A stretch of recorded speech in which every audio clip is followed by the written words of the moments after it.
hujjah bagaimana bahwa ketiga-tiga ilmu yang dikatakan fardu ain oleh para ulama, yaitu ilmu tauhid, ilmu fiqih dan ilmu akhlak ataupun ilmu tasawuf, itu mesti jalan bersama-sama supaya sempurna kerangka dan bentuk Islam itu sendiri.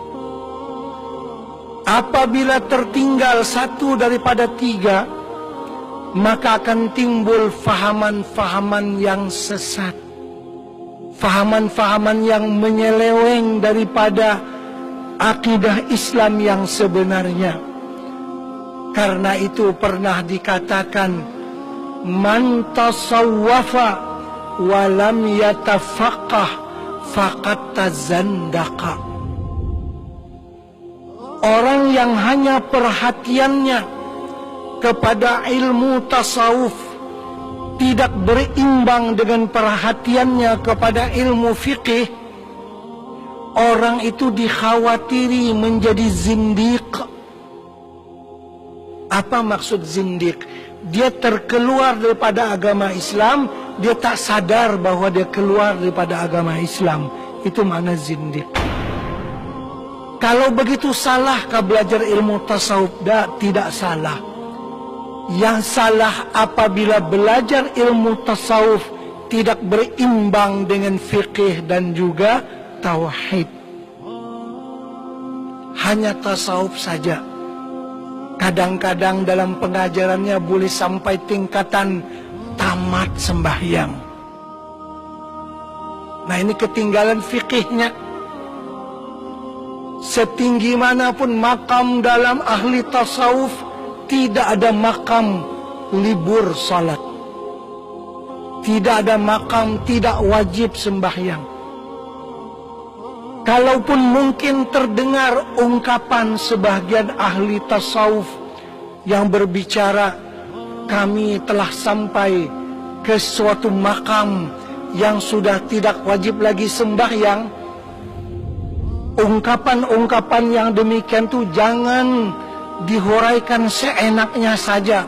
Mesti ditanya dulu kepada ulama ahli tasawuf yang mengeluarkan perkataan itu. Banyak orang yang salah faham daripada ungkapan tadi. Kami sampai ke tingkatan tidak wajib lagi sholat. Memang tak sembahyang dia. Bukan begitu maksud daripada ungkapan ahli tasawuf tersebut. Maksud mereka, bagi kami ahli sufi ini, sembahyang itu tidak terasa sebagai suatu beban. Dia keperluan dalam hidup, seperti kita perlu kepada oksigen untuk bernafas, kepada udara untuk bernafas. Kalau tak ada udara, kita akan mati.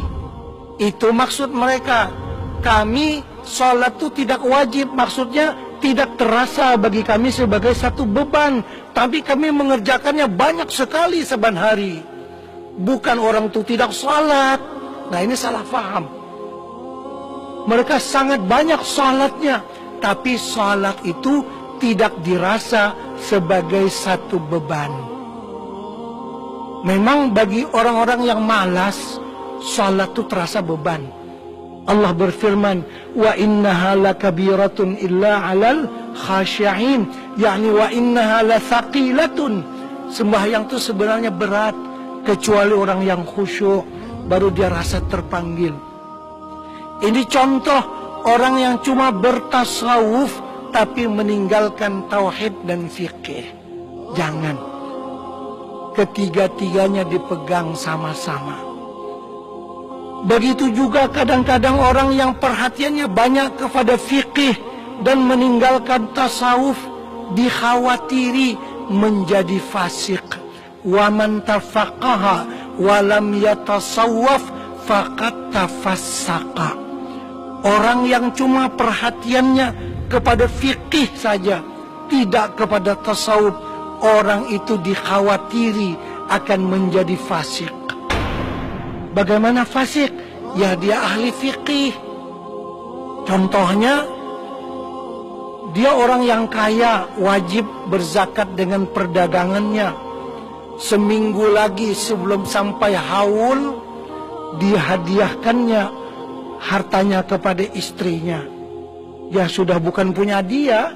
Ketika cukup satu haul, dia bilang, sudah nggak punya dia, ini punya istri. Saya sudah kasih kepada istri saya. Nanti setahun lagi istri saya pegang, baru dia wajib pula bayar zakat. Tapi istrinya pegang cuma 1 minggu. Maka istri pun berkata kepada suami, sebagaimana abang berbuat baik kepada saya juga mau berbuat baik kepada abang. Harta saya kasih kembali kepada abang. Jadi talapas zakat hitungannya. Kapi pintaran fikih, lapas zakat. Nah, itu yang dikatakan wa man tafaqaha wa lam yatasawwaf faqad tafassaqa. Ahli banget fikihnya sampai Allah Ta'ala diakalinya. Secara fikih betul, karena tidak cukup haulnya. Tapi secara tasawuf, Masya Allah, secara tasawuf, jangankan zakat yang wajib, yang sunat pun dihambur-hambur, disedekahkan. Orang yang zuhud dengan dunia bagaimana? Kan begitu. Nah, Al-Ghazali rahimahullahu ta'ala, imam yang mampu menghimpunkan ketiga-tiga ilmu ini dalam kitab-kitabnya secara terpadu. Karena itu, apabila kita mengkaji tasawuf atas aliran Imam Al-Ghazali, dijamin selamatnya. Karena kita mengkaji tauhid, fikih, dan juga sekaligus tasawuf.